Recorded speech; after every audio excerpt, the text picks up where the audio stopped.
আমি সৌদি প্রবাসী, দিনাজপুরে মেয়ে বলে কথা। ভালো থাকবেন সবাই, শুই না যান। অনেকে বলে প্রবাস ভালো না, এটা সেটা। হ্যাঁ, ভালো আছে, খারাপও আছে। এখানে যতক্ষণ কাজ করবেন এতক্ষণ ভালো। যদি আপনি একটু বৈশা থাকেন তো এখানকার বেটিকেও চুলকায়।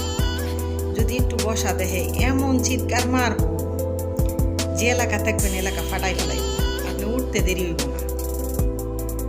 কাজ করবেন ভালো, কাজ না করবেন তো ভালো না।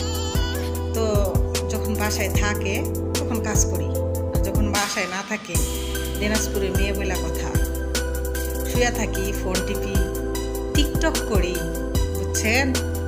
আর যখন আসে তখন কাজের মেয়ে রহিমা অনেক কাজ করে, কাজ করতে করতে ক্লান্ত হয়ে যায়। আমি সৌদি প্রবাসী, দিনাজপুরে মেয়ে বলে কথা। ভালো থাকবেন সবাই।